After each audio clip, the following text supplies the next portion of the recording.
Welcome back to my channel. कैसे हैं आप लोग? आई होप आप सब अच्छे हो। सो गाइस, जैसा कि आप सब जानते ही हैं, लास्ट वाले ब्लॉग में हम आ गए थे दार्जिलिंग।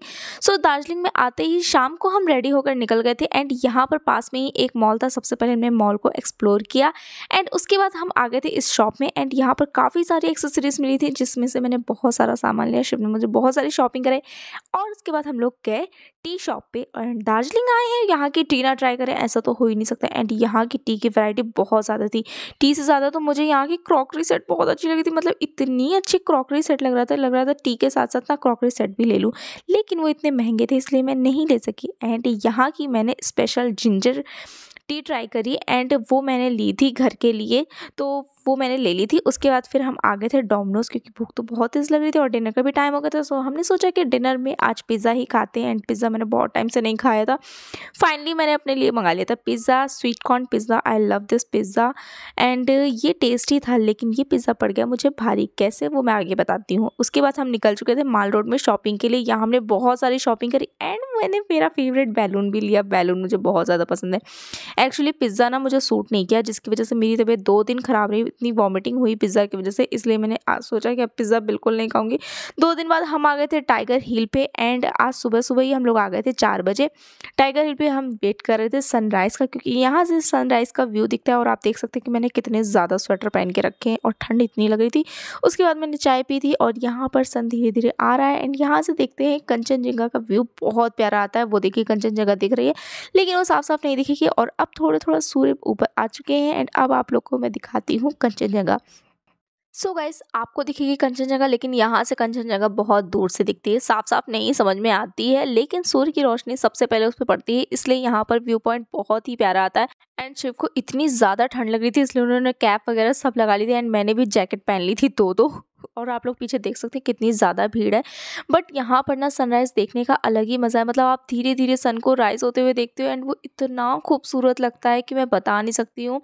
बट यहाँ से व्यू ना बहुत अच्छा लगता है, मुझे तो काफ़ी ज़्यादा अच्छा लगा था। और यहाँ पर आप लोग देख सकते हैं कितनी ज़्यादा भीड़ है। और मैंने तो कैप को ऐसे लगा कर रखा था क्योंकि मुझे इतनी ज़्यादा ठंड लग रही थी कि मैं बता नहीं सकती हूँ। और यहाँ देखिए सभी लोग वीडियो शूट कर रहे हैं, बट भीड़, ओ माय गॉड, ऐसा लग रहा था कितने ज़्यादा लोग हैं। और आप लोग देख सकते हैं लोग वहाँ पर बिल्डिंग पे भी हैं। इतनी ज़्यादा भीड़ थी, यहाँ पर डेली ऐसी भीड़ होती है। फाइनली हम लोगों ने सनराइज़ देख लिया था एंड अब हम जा रहे थे अपने नेक्स्ट पॉइंट पे। तो हमने सनराइज़ देख लिया था टाइगर हिल में और अब हम आए हैं घूम मॉनेस्ट्री। ये यहाँ दार्जिलिंग की सबसे फेमस मॉनेस्ट्री है। यहाँ पे बहुत सारी फिल्मों की भी शूटिंग हुई है। अच्छा, हाँ, अरे इसी के बारे में वो बता रही थी ना। हाँ, अंशुली। हाँ। अंशुली ने हमें बताया था, तो हम यहाँ पर उसे देखने आए हैं। मैं आपको दिखाती हूँ, ये है मॉनेस्ट्री। सो गाइस, बाहर से घूम मॉनेस्ट्री कुछ इस तरह से दिख रही थी एंड ये रहा अंदर से। यहाँ पर एक स्टैचू बना था, तो यहाँ पर कैमरा अलाउ था, इसलिए शिव ने अंदर शूट कर लिया था। और घूम मॉनेस्ट्री घूमने के बाद हम लोग आ गए थे बाहर एंड यहाँ वेट कर रहे थे अपने कैब ड्राइवर का। सो कैब वाले भैया के आते ही अब हम आ गए थे बतासिया लूप। सो ये है बतासिया लूप एंड ये एक वॉर मेमोरियल है, तो यहाँ पर सभी का नाम लिखा था। उसके बाद हमने ले ली थी टिकट और अब हम आ गए हैं अंदर। आंसू कुछ ज़्यादा ही पहने, क्योंकि सुबह के अभी 8 भी नहीं बजा है, 4 बजे के हम लोग रूम से निकले हैं। कुछ भी नहीं, फटाक से देखते चलते हैं। वो देखो कंचनजंगा। सो गाइस, यहाँ पर इस तरह से ये टावर था एंड स्टैचू बना था और यहाँ से भी कंचनजंगा का व्यू दिख रहा था, तो यहाँ पर भी हमने कंचनजंगा का व्यू देखा। उसके बाद हम आ गए थे अपनी नेक्स्ट लोकेशन पे। अब हम जा रहे हैं टी गार्डन देखने। तो यहाँ हमें टी गार्डन देखने के लिए थोड़ा सा चलकर उतरना पड़ा था नीचे साइड पे, और वहाँ पर फिर हमें टी गार्डन देखना था। एंड यहाँ पर आप लोग देख सकते हैं कितनी ज़्यादा टी लगी एंड यहाँ पर बहुत अच्छा लग रहा था। यहाँ पर भी हमने काफ़ी सारी पिक्चर्स क्लिक करवाई और बहुत अच्छा सा व्यू आ रहा था यहाँ पर, स्पेशली ये पहाड़ों का व्यू बहुत प्यारा लग रहा था। उसके बाद फिर अपनी नेक्स्ट लोकेशन पे गए थे। अभी हम आए हैं रॉक गार्डन वाटरफॉल पे। तो फाइनली पतिदेव ने ले ली है टिकट और अब हम चलते हैं अंदर। यहाँ आते ही हमें रॉक गार्डन का एक छोटा सा वाटरफॉल दिखा, सो इसके आगे हमें पूरा वाटरफॉल दिखेगा, तो अब हम चलते हैं अंदर। हाँ, क्योंकि रॉक गार्डन में हम लोग वाटरफॉल ढूंढ रहा है, इतनी देर से ढूंढ के ही रह गए हैं। मिल नहीं रहा है, इतना ऊपर चलना पड़ा है।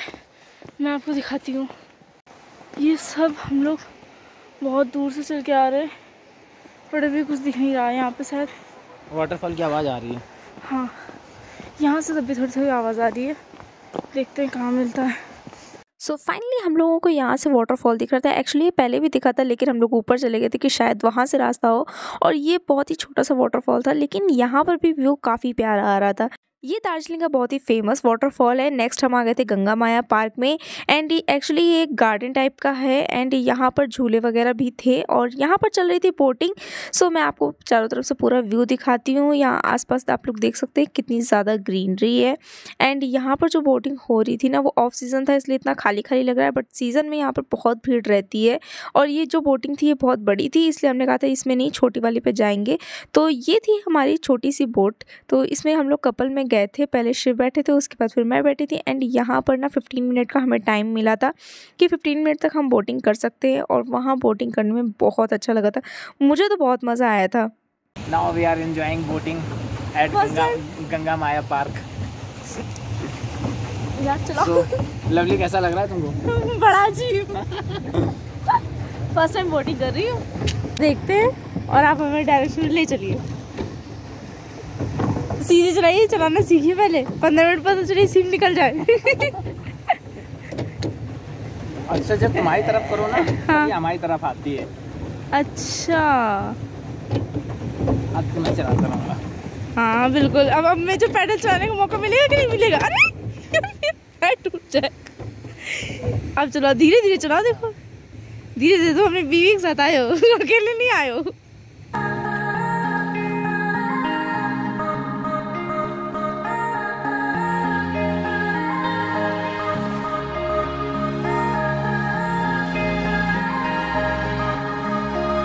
बोटिंग का भी एक अपना अलग एक्सपीरियंस है, और ये वादियाँ, आसपास कोई नहीं, सिर्फ हम दोनों, चारों तरफ शांति। तो फाइनली हमने बोटिंग कर ली थी, और इस बोटिंग में हमें बहुत मज़ा आया। 15 मिनट नहीं, हमने पूरे आधे घंटे बोटिंग करी, क्योंकि वहाँ पर बिल्कुल भी भीड़ नहीं थी, इसलिए हम लोग बोट चलाते रहे। एंड उसके बाद फिर हम निकल गए थे आगे पार्क देखने। वहाँ पर हमने झूले भी झूले, और यहाँ पार्क में आप लोग देख सकते हैं कितना बड़ा पार्क है। एक्चुअली इसको हम लोग घूमते ही जा रहे थे, बट ये पार्क ख़त्म ही नहीं हो रहा था, और फिर हमारे ड्राइवर साहब का आ गया फ़ोन कि अब हमें नेक्स्ट लोकेशन पर जानी है, वरना बहुत ज़्यादा लेट हो जाएगा। दार्जिलिंग 2 दिन में आराम से घूम सकते हैं, बट हमारे पास सिर्फ आज का ही दिन था। नेक्स्ट डे हमें जाना था कानपुर वापस, और क्योंकि मेरी बीच में तबीयत ख़राब हो गई थी, इस वजह से मैं नहीं जा पाई थी, इसलिए हमने सोचा एक दिन में ही हम अपने 14 पॉइंट्स कवर करेंगे, जिसमें से हम रोपवे में नहीं गए थे और टॉय ट्रेन में भी नहीं बैठे थे, क्योंकि टॉय ट्रेन की जो टाइमिंग होती है वो सुबह बहुत जल्दी होती है, और टाइम नहीं था, इसलिए हम लोग नहीं गए। अभी हम कहाँ पर आए? हाँ, और यहाँ नीचे बुद्ध जी का टेम्पल भी था। सो अब हम आ गए हैं नीचे मोनेस्ट्री पे, एंड यहाँ पर मैं आपको दिखाती हूँ। ये बहुत ही छोटी सी मोनेस्ट्री, बहुत ही प्यारी थी, बहुत साफ़ सुथरी थी, एंड यहाँ पर बहुत शांति थी। और अब हम जहाँ जा रहे हैं वो है मेरा फेवरेट प्लेस दार्जिलिंग का। सो दार्जिलिंग में सबसे ज़्यादा मुझे अच्छा लगा वो था ज़ू एक्चुअली इसलिए अच्छा लगा क्योंकि उस ज़ू के अंदर था हिमालयन माउंटेनियरिंग इंस्टीट्यूट, एंड इस ज़ू के अंदर जो इंस्टीट्यूट था ना, वहाँ पे तो म्यूज़ियम में मुझे इतना ज़्यादा अच्छा लगा था। एक्चुअली वहाँ पे फ़ोन नहीं अलाउ था, इसलिए मैं कुछ शूट नहीं कर पाई। तो पतिदेव ले रहे हैं टिकट, एंड उसके बाद फिर हम आए अंदर। तो यहाँ ज़ू पे हम थोड़ा बहुत घूमे, उसके बाद हम सीधे चले गए थे म्यूज़ियम में। वहाँ माउंटेनर्स के बारे में काफ़ी कुछ बताया गया था, एंड वहाँ पर ट्रेनिंग भी चल रही थी। सो उसके बाद हम आ गए थे बाहर, और यहाँ हमने देखा रेड कलर का छोटा सा पांडा। वैसे ज़ू में मेरा फेवरेट काउंटर तो है फ़िश काउंटर, क्योंकि फ़िशेस मुझे बहुत ज़्यादा अच्छी लगती है, एंड यहाँ पर ना इतनी सारी अलग अलग तरह की फ़िश देख के मैं तो पागल ही हो जाती हूँ, इतनी प्यारी लगती है। आपका कौन सा है मुझे कॉमेंट करके ज़रूर बताइएगा कि आपको ज़ू में सबसे ज़्यादा क्या पसंद है, फ़िश या पैरट्स या एनिमल्स। तो यहाँ पर पैरट्स भी थे इस तरह से कलरफुल। सो गाइस, अब मैं आपसे मिलती हूँ दार्जिलिंग ब्लॉग के सेकंड पार्ट में।